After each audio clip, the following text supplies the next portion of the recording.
1952년 11월 9일 이스라엘 독립 이후 초대 대통령인 하임 바이츠만이 병으로 서거했다. 그는 아인슈타인의 단짝이었다. 서거 하루 전 이스라엘 주미대사는 아인슈타인에게 이스라엘 벤 구온 총리의 편지를 전달했다. 편지에는 아인슈타인을 이스라엘 차기 대통령으로 제청할 거라는 내용이 적혀 있었다. 이 소식은 매우 빠르게 언론사에 퍼졌다. 이날 저녁 기자가 아인슈타인에게 존경하는 교수님, 이스라엘 대통령이 되실 거라고 들었습니다. 그게 정말입니까? 라고 물었다. 아인슈타인은 덤덤하게 대답했다. 아니요, 나는 대통령이 되지 않을 거요. 나는 그만한 재능이 없소. 하지만 대통령은 처리할 구체적인 사안도 별로 없고 그저 상징적인 자리일 뿐이지 않나요? 교수님은 이 세상에서 가장 위대한 유대인, 아니 이 세상에서 가장 위대한 사람입니다. 교수님이 이스라엘 대통령이 된다는 것은 유대민족의 위대함 뿐만 아니라 아름다운 미래를 상징합니다. 기자는 벌써 대통령이 된 아인슈타인을 만난 것처럼 흥분해 있었다. 이 아인슈타인은 단호하게 말했다. 아니요, 저는 이런 일은 할 수 없습니다. 이후 워싱턴 주재 이스라엘 대사가 전화를 걸어왔으나 아인슈타인은 같은 뜻을 전했다. 거듭되는 질문과 전화, 인터뷰 요청에 견디지 못하고 아인슈타인은 미국의 권위 있는 언론에 성명을 냈다. 그는 이스라엘 대통령이 되지 않을 것이라고 분명히 밝혔다. 저는 자연에 대해서는 조금 알지만 인간성에 관해서는 모릅니다. 아니, 전혀 모른다고 하는 게 맞겠군요. 그보다는 방정식이 제겐 더 중요합니다. 정치는 일시적이지만 방정식은 영원한 것입니다. 하고 싶지 않은 일과 붙잡아도 안 되는 일이 있다. 이런 일에 매달리면 흥미를 잃고 어려운 마음이 들어 실패하는 악순환에 빠진다. 이것은 처음부터 당신에게 맞지 않는 일이었는지 모른다. 단지 잘해보려고 노력하고 일에 자신을 맞추기 위해 고군분투한 결과로 버티는 것이다. 이로써 성취감은 사라지고 고민과 좌절만 껴안는다. 만약 당신이 일하면서 제대로 하지 못하고 또 힘들고 고통스럽다면 자신을 돌아보자. 어쩌면 자신이 있을 자리가 아닐지 모른다. 안녕하세요. 마음이 머무르는 책방입니다. 버락 오바마, 프랭클린 루스벨트, 존 F 케네디, 마크 저커버그, 빌 게이츠, 이분들의 공통점은 무엇일까요? 세계적으로 성공한 인사이자 세계 최고의 명문대학 하버드를 다녔다는 점입니다. 제23대 하버드 대학 총장 코넌트는 대학 운영 방침을 정리하면서 대학의 명예는 학교 내 건물과 학생 수가 아니라 세대를 거듭하며 드러나는 한 세대의 수준에 있다 라고 말했습니다. 하버드는 학생들의 지적 능력뿐만 아니라 감성 지능을 개발하고 높이는 데도 초점을 맞추어서 이 세상을 위해 봉사할 수 있는 길을 열어주는 것 같습니다. 하버드 출신 미국 대통령, 노벨상 수상자, CEO 등 성공 인사들의 인생 교훈을 모아 삶의 지혜를 총정리한 책 한 권을 소개해 드립니다. 78가지 사례로 재미있게 배우는 무청강님의 하버드 지혜 수업을 통해 행복하고 성공적인 삶을 이끌어가는데 도움이 되셨으면 좋겠습니다. 그럼 세대를 초월해서 전해지는 하버드 출신의 성공한 이들이 찾아낸 인생의 지혜에 대해서 전해드리겠습니다. 먼저 구독, 좋아요 부탁드립니다. 상대의 결점에 침묵하라. 링컨은 젊었을 적에 시를 지어 다른 사람들을 풍자하는 걸 즐겼다. 어느 해 가을, 정치인 제임스 힐이 거만해지자 링컨은 그를 조롱하는 글을 써서 스프링필드 데일리 뉴스에 실었다. 이 글은 아주 빠르게 퍼졌고 힐은 일순간에 사람들의 조롱거리가 되었다. 자신에 대한 자부심이 강했던 힐의 분노는 하늘을 찔렸다. 그는 편지를 쓴 사람을 백방으로 조사했다. 그러다 범인이 링컨임을 알고 결투를 신청했다. 링컨은 결투를 하고 싶지 않았지만 그의 기세에 눌려 어쩔 수 없이 도전을 받아들였다.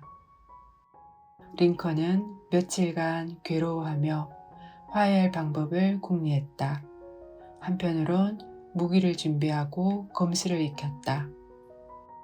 두 사람이 결투 준비를 하던 찰나 누군가 달려와서 그들을 만류한 덕분에 간신히 비극을 피할 수 있었다. 이 일은 링컨이 가장 가슴 졸인 사건이었다. 이를 계기로 링컨은 다른 사람들과 어울리는 법을 알게 됐다.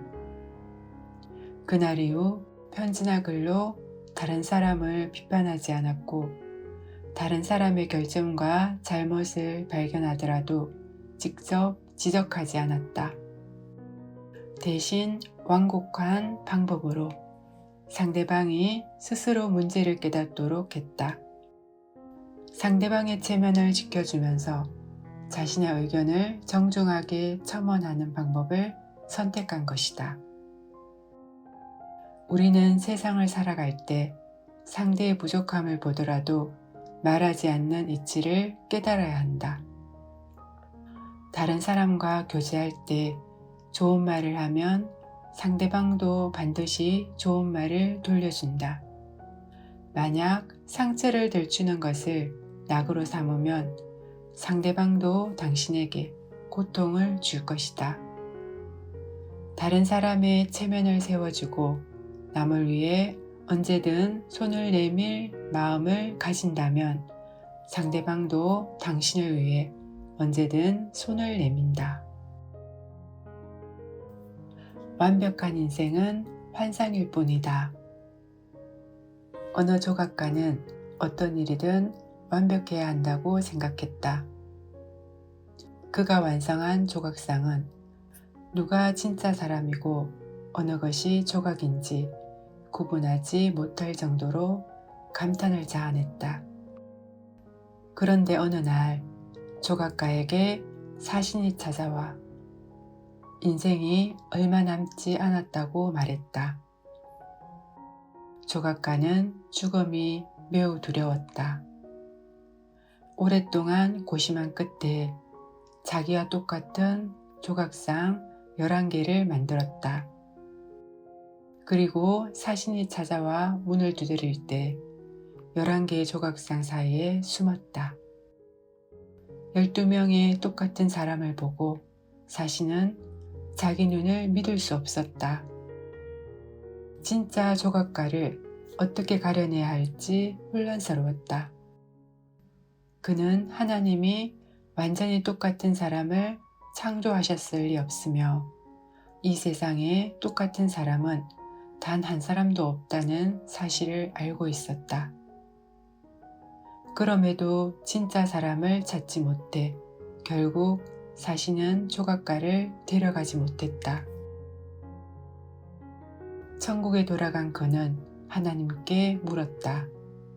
똑같은 사람이 12명 있는데 제가 데리고 올 수 있는 사람은 한 명밖에 없을 때 어떻게 선택해야 합니까? 하나님은 사신을 가까이 부르더니 속삭였다. 사신은 반신반의하며 하나님께 물었다. 그게 정말 효과가 있을까요? 걱정하지 마라. 해보면 알게 될 것이다.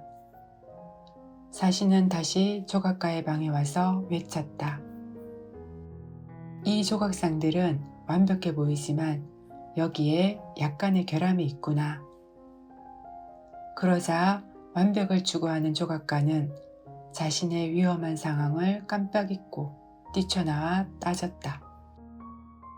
결점이라고요? 아니, 결점이 어디 있다고? 하하, 드디어 잡았다.